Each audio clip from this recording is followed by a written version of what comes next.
Welcome to the Emotional Balance Sheet Podcast, your guide to help you manage life, money, and multiples. Each episode, host Paul Fenner, Tama Capital's president and founder, and the proud parent of 4 amazing children, including 1 set of triplets, will provide insights on successfully sustaining an active lifestyle, career, and family through comprehensive wealth management strategies, financial education, and lifestyle planning, specific to parents raising twins, triplets, and more. Learn more, subscribe to the show, or connect with Paul at tamacapital.com. This podcast is for informational purposes only and should not be relied upon for investment decisions. Clients of TAMA may retain positions in the securities discussed in this podcast. Am I going to be okay? The question, not explicitly about money, is posed by most people that I meet, from the ultra wealthy to the just getting by, from the retiree to the just getting started. No matter the lifestyle, accent, politics, or favorite sports team, everyone I meet wants to take care of their families, be generous to others, and excel in their careers. These words set the stage for Brian Portnoy's book, The Geometry of Wealth: How to Shape a Life of Money and Meaning. These remarks also set the foundation for my conversation with Brian, which also included key thoughts and takeaways from his latest book, How I Invest My Money. Brian and I discuss experienced happiness, which comes and goes, versus reflective happiness, which requires work. I strongly encourage you to give Brian's books a read, and be sure to check out the other resources we discussed during our talk. Please enjoy my conversation with Brian Portnoy. Where I wanted to first start, Brian, was how I got introduced to you, which was actually through your book, The Geometry of Wealth: How to Shape a Life of Money and Meaning. Early in the book, you said, no matter the lifestyle, accent, politics, or favorite sports team, everyone I meet wants to take care of their families, remain or get healthy, be generous to others, enjoy their hobbies, and excel at work. And then you go on to further say, all these concerns are connected to the biggest question of all: am I going to be okay? The question, not explicitly about money, but one which stubbornly sits in the shadows, is posed by everyone from the ultra wealthy to the just getting by, from the retiree to the just getting started. That's really is a great lead into our conversation and to really kind of talk about technically your second book, The Geometry of Wealth. When I read that, and when I was going through my notes last night and prep for our conversation, the book to me just really focuses on overall this mindset shift that you're trying to get people to be aware of. So let me just turn it over to you and have you take it from there. I had spent a long time at that point when I was writing the book, 16, 17 years, deep in the investment world, chartered financial analyst, a good decade plus in the hedge fund industry, evaluating and investing in pretty complicated strategies all over the world. The Geometry of Wealth was sort of my break from the minutia and the technical elements of investing to step way, way back and reflect on money as a part of our lives that is just not our portfolios.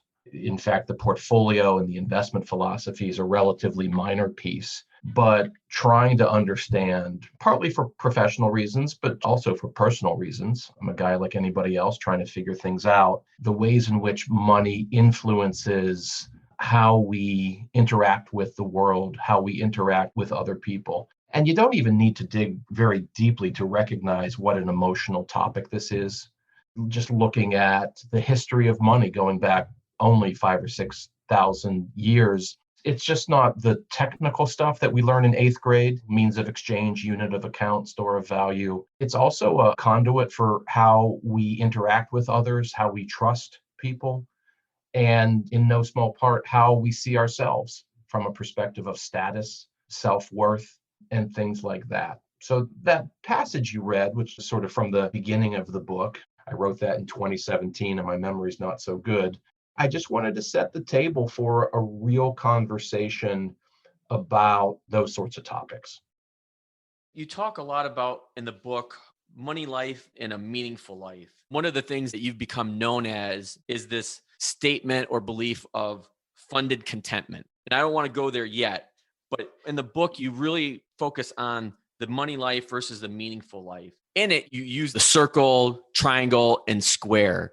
Can you go through which each of those means in your eyes as you were putting the book together? Let's introduce funded contentment because the shapes, so to speak, the geometry of wealth is sort of the path toward funded contentment.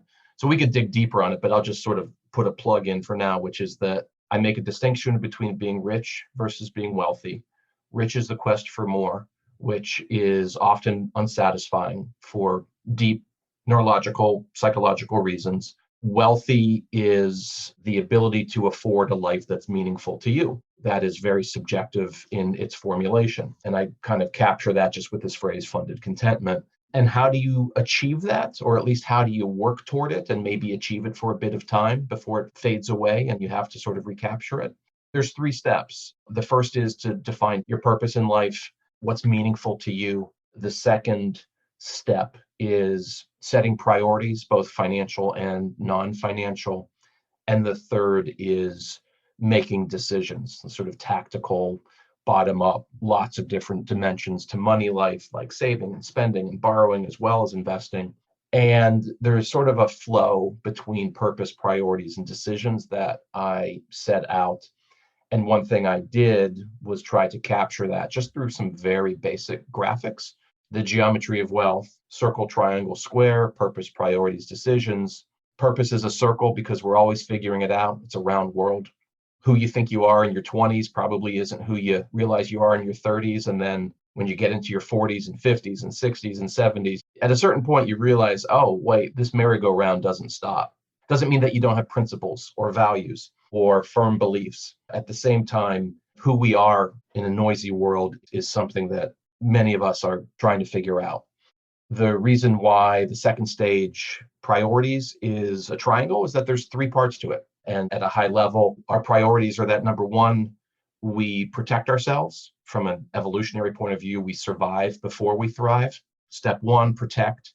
Step 2 is what I call match, which is just finding balance in life, both non-financially, but then financially in terms of our balance sheet, our assets and our liabilities. But also we have emotional, non-financial assets and liabilities that we want to keep in balance as well. And then the third part of the triangle is that top part, that aspirational part, that reach. And then the square is 4 sides.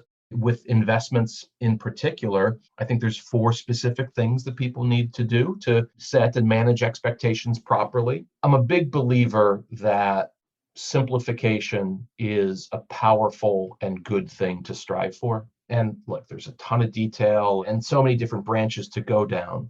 But if you can say that wealthy is not rich, and what wealthy is the ability to underwrite a meaningful life, and that there are 3 steps of doing that: purpose, priorities, decisions, and you can capture that in 3 basic geometric shapes, all of a sudden you've planted in people's minds something that they can actually keep straight.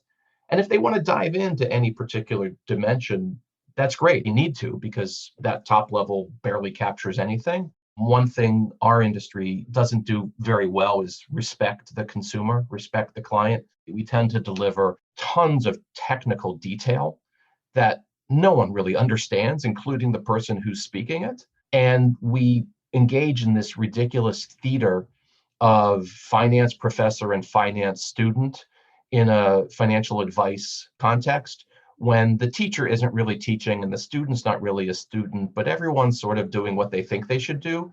And those conversations are just not productive. In fact, they might even be counterproductive. So what I'm trying to do, my sense of what you're trying to do in your practice, the FinTwit community that we sort of live in of coaches and educators and advisors, is to bring forth simplified ideas that allow people to get going in the right direction. Going back to one of the things that you just touched on, you used the term emotional balance, I think. The first time I had heard that kind of expression was actually through Carl Richards, who did an amazing job on yours and Josh's latest book, How I Invest My Money. Carl had written this article about how to quantify hard decisions, and he called it emotional balance sheet. Carl, if you're listening to this, a few years later, I stole it. And now it's the title of our podcast now, The Emotional Balance Sheet.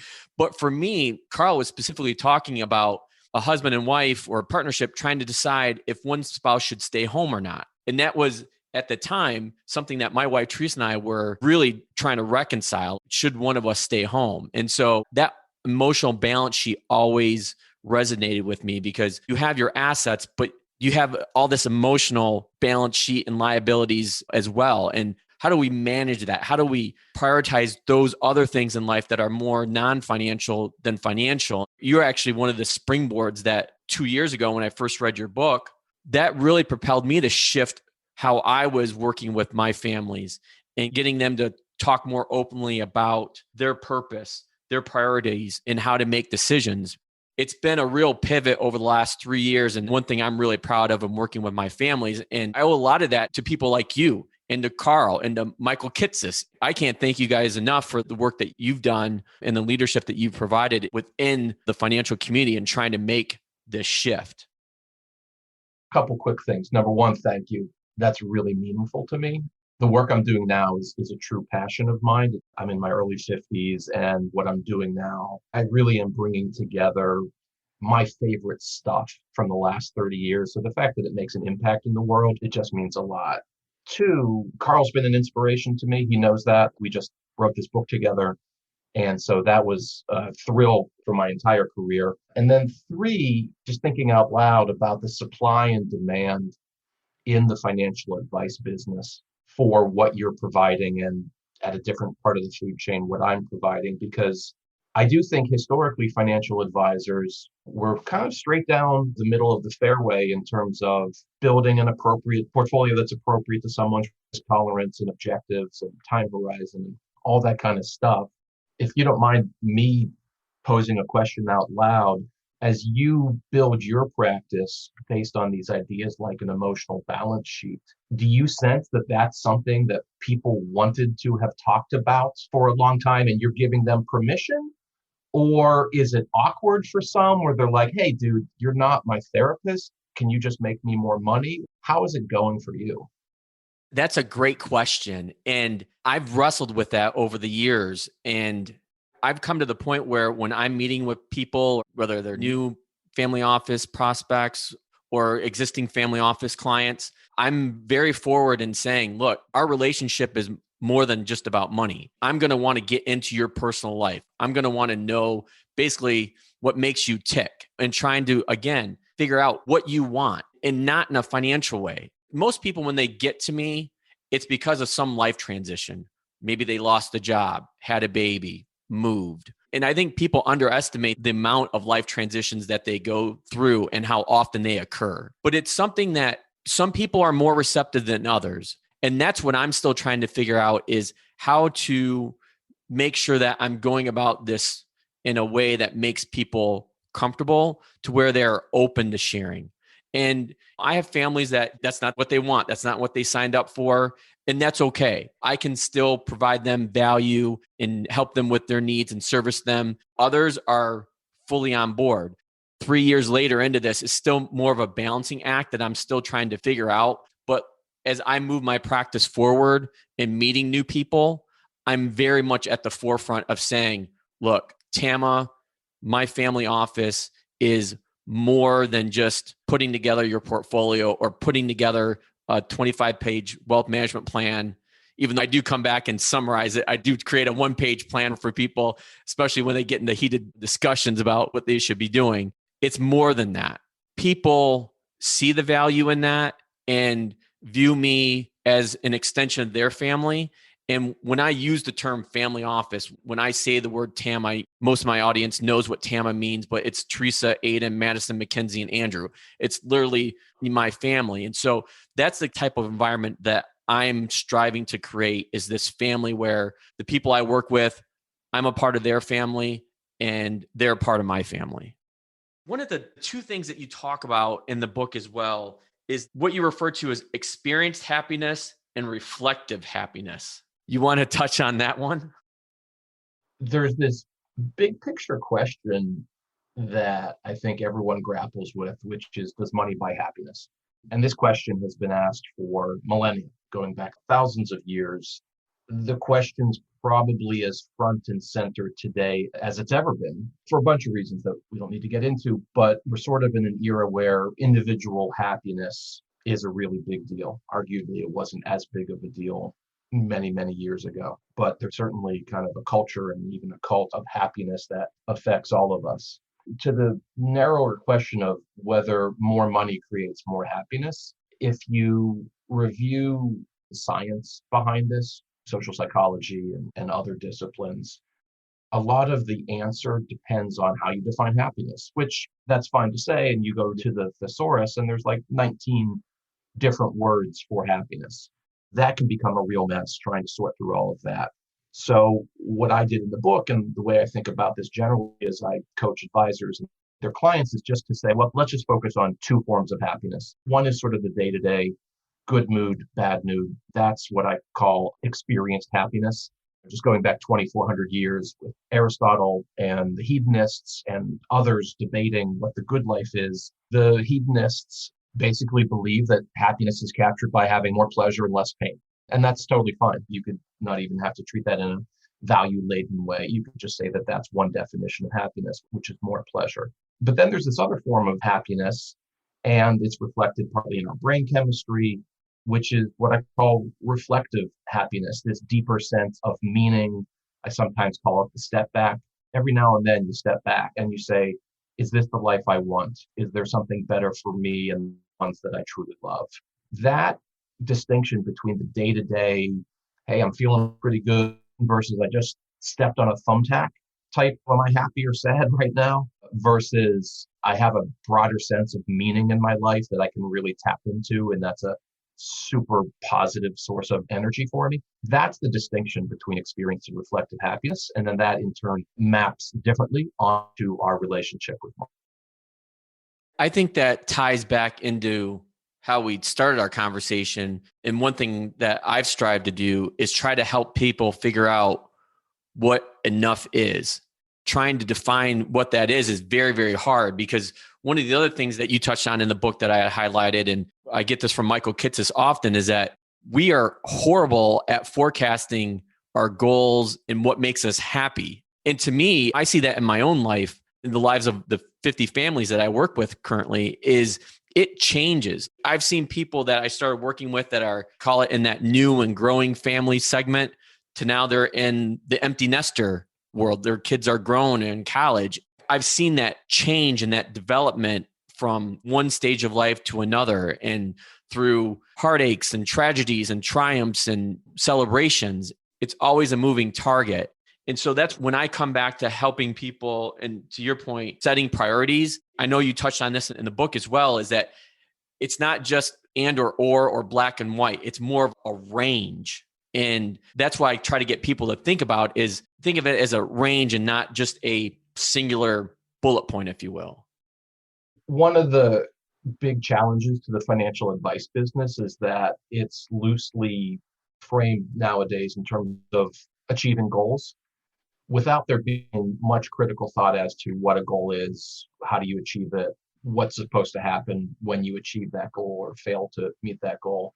There's some core principles in social psychology like effective forecasting and hedonic adaptation, which are basically fancy ways of saying, number one, we're terrible at predicting what's going to make us happy or sad in the future.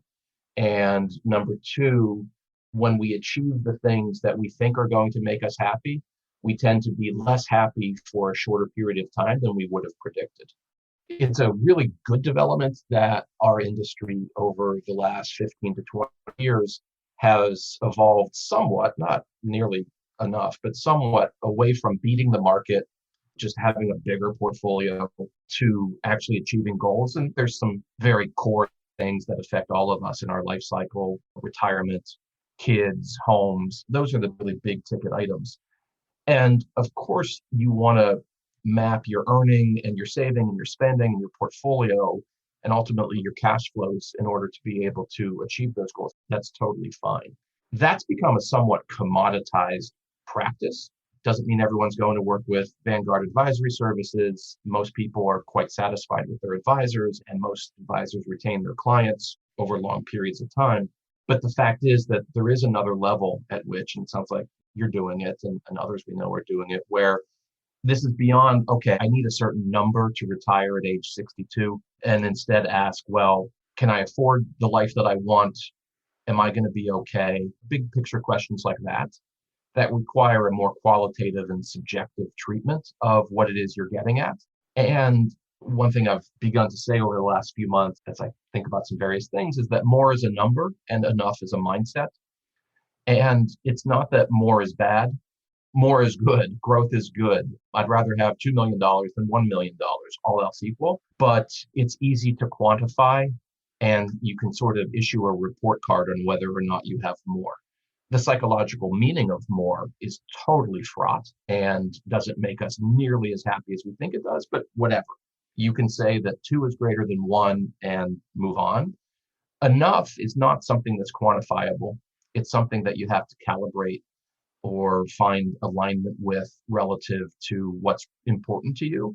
And I think the modern advisor's ability to help their clients calibrate what counts as enough is an absolutely wonderful plateau to reach. Having those conversations, there's hard-nosed financial planning underneath that achievement of quote unquote enough. And just like the circle in the geometry of wealth, the purpose piece goes in around and around. Enough is not a stable target. It's shifting. It morphs. It's an amoeba, which is frustrating, but hey, that's life.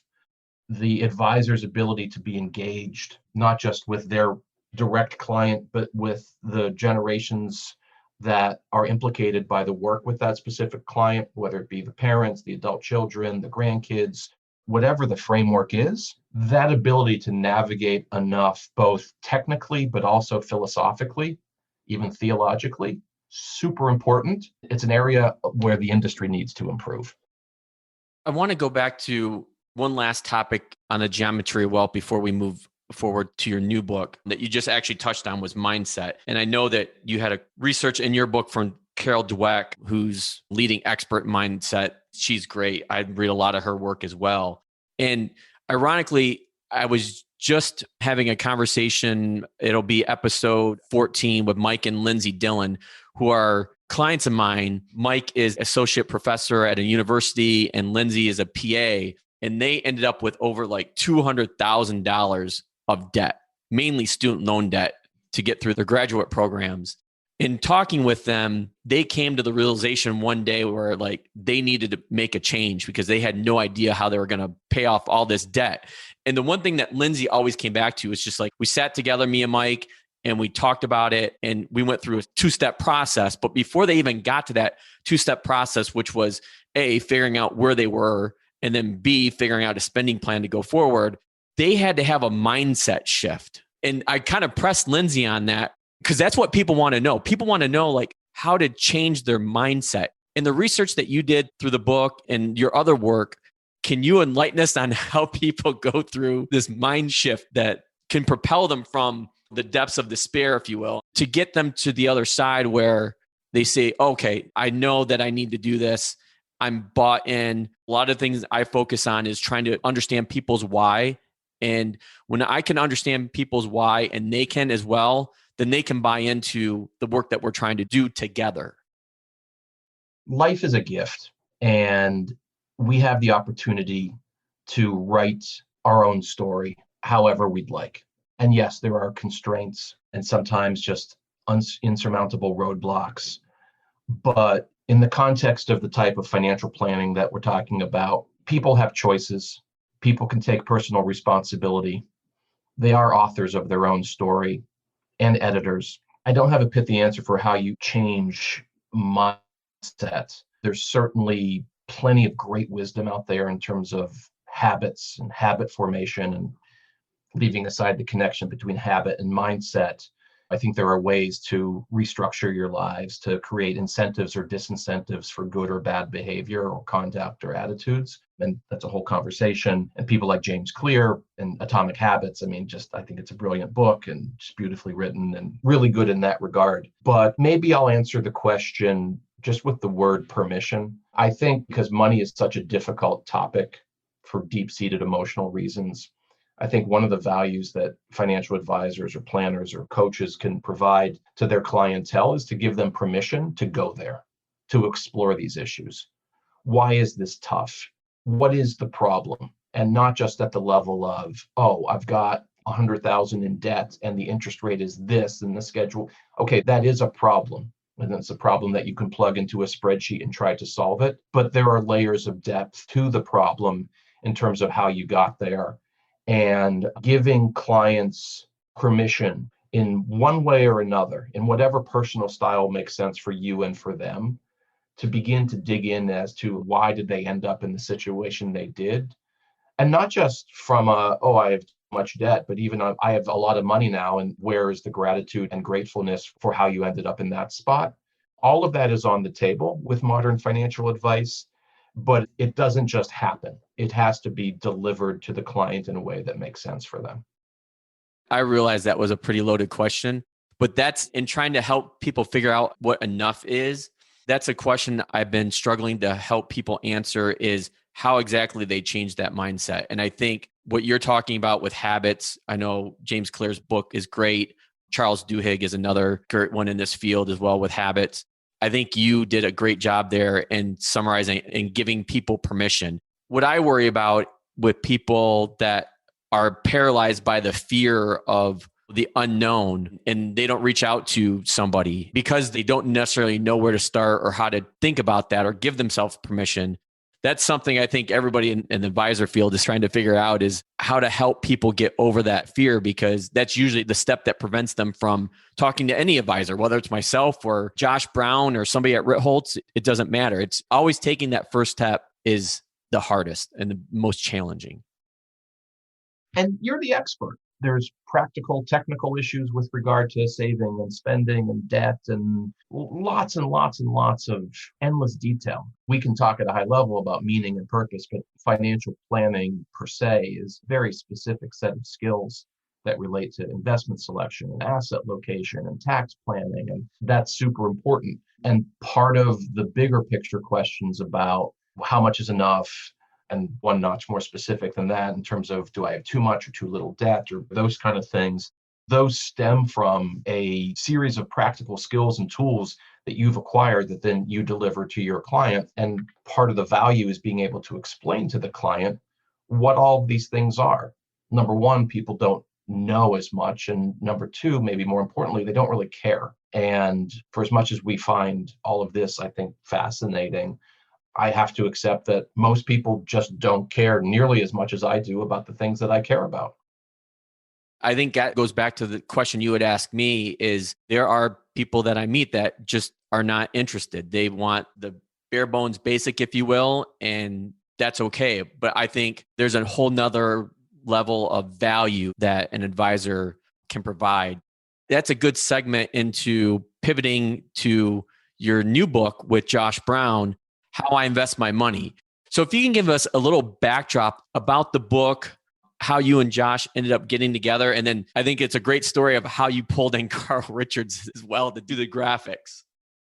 Josh was a prolific writer and a smart guy and an industry leader, an industry critic. He wrote, and he blogs, he's blogged every day for 10 plus years or something. He wrote a piece in the summer of 2019 called How I Invest My Own Money. And it was very direct, speaking about the stocks he owns and where he's at with his mortgage and some of the priorities that are relevant to him and his family. He lives in New York, wife, 2 younger kids, and we're friendly. So I just reached out and said, hey, I thought this was great.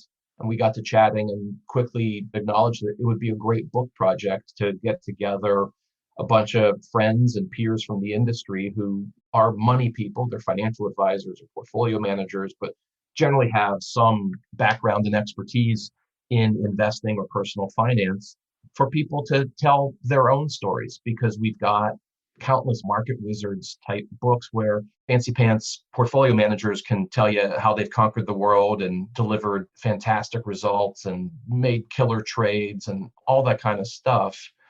But almost never do we see financial experts of any kind saying, this is what I do, and these are some of the mistakes that I've made, and here's some of the good things that I've done in order to align my money life with the life that my family and I want to lead. So we were pretty quickly able to get a book contract. And one of the first people we invited to the project was Carl, who, as we've said many times, just sort of industry leader and inspiration to many. At first, he was going to contribute a chapter, and then decided he didn't want to. And then he decided he was just going to do one of his famous sketches for his chapter. And I said, great, until he decided he didn't want to. And then came back a third time and said, I was thinking about it. Maybe I'll just read everybody's chapter and do a sketch that captures their idea. And I'm like, well, number one, awesome. Number two, that's 25 times more work than what we've asked you. And he's like, yeah, that's okay. What we ended up with, and the book came out in November of 2020, was 25 essays, me, Josh, and 23 others, each about 4 to 5 pages. So very bite-sized, consumable chapters. Shouldn't take anyone more than 10 or 15 minutes to read any particular chapter. And we got people from all over the industry. Proud to say it's just a very diverse group of people from all different walks of life, older, younger, men, women, people of color, just different diverse lifestyles. Some people grew up with money, some people grew up with nothing. So you just got a lot of different backstories there. I guess I had high expectations. Why wouldn't I? But it exceeded my high expectations in the sense that we didn't get anybody coming back with a spreadsheet and saying, here's my portfolio. What everyone came back with in one way or another was a really interesting personal story about who they are and where money fits into that path toward leading a meaningful life. So to this notion of funded contentment, we've talked about it a couple of times. It was always going to be called How I Invest My Money, but an alternative title would be something like Funding Contentment, because what everybody did over these 25 5-page chapters was basically say, this is kind of who I am and what's important to me.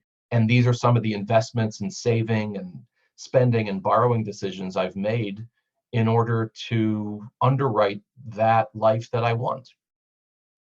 You and Josh had a webinar or open forum where you had Christine Benz and Morgan House on as well. And those are two people I really admire in the industry. Morgan is a prolific writer as well. And Christine has just been a rock at Morningstar for so long.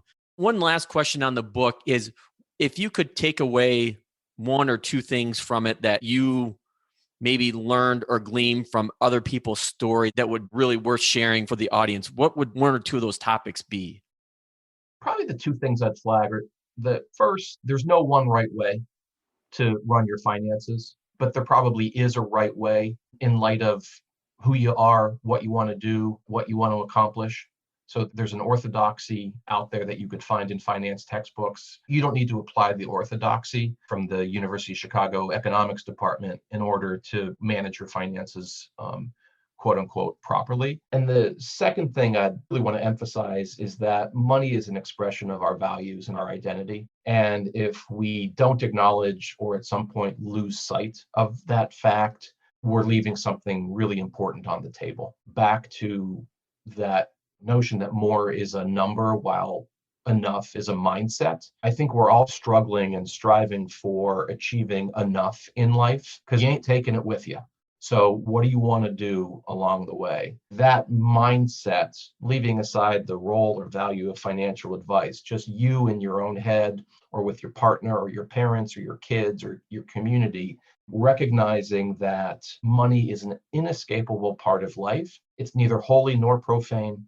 It's just part of our daily existence, and appreciating that it's okay to go there, to ask, what are my values? Who do I want to be? What do I want to achieve? And then how does money fit into it? And I would contrast that a little bit with what I think some or many people do, which is make the assumption that if you have more money, you have more options, you can solve more problems. And if you've asked it in that reverse, and I would argue wrong order, you end up kind of raising a whole host of other issues and questions that are just problems that you'll then need to address, as opposed to asking first what's important, what values are you trying to live, and then getting into your money stuff. I think that it's a good lead into my final question. And we've talked about this a lot high level throughout our discussion, is family. And I know that you have 3 kids. And so my closing question that I ask everyone is, what is the best thing about being a parent, or the thing that you love most about being a parent? I just love my kids. Ben is 18, Zach is 16, Sarah's 14, and they're growing up into really nice, good people. Fair to say my wife gets more credit for the good stuff than I do. I just like being alongside them as they navigate and figure out this weird, messed up, noisy world. Like every kid these days. They're completely plugged in. So they see and experience a lot more than I did, and the generation before that, and the generation before that. And that's not one of these good old days, oh, it used to be better. No, I'm not saying that at all. But I'd say that my kids and their generation, they're being asked to process a lot of stuff. And some of it, Tracy and I, we can parent, mentor, counsel, instruct, scold, reward, you name it. But part of it is just sort of being around and watching them make friends, learn things. It's just awesome. They're not perfect. We don't put them on a pedestal, but I really like the people that they're turning into, and I can't wait to see what happens next. That's awesome. I think that's a perfect way to wrap up our conversation. Brian, I always enjoy talking to you and getting to know you over the last year. For me, it goes beyond that because reading your work and your book, I feel like I've known you for a long time. I can't thank you enough for the time and being on the Emotional Balance Sheet podcast. We'll look forward to your new work to come. I appreciate that. It's been fun getting to know you over this past year. You're one of the guys who's doing good work. So I can wish you nothing but the best because it's important work in noisy, dangerous times. Well, thank you. I appreciate it. Thank you for listening to this episode of the Emotional Balance Sheet podcast. Please visit tamacapital.com to subscribe to this podcast or to connect with certified financial planner and registered investment advisor Paul Fenner of Tama Capital. And please join us again next time on the Emotional Balance Sheet podcast.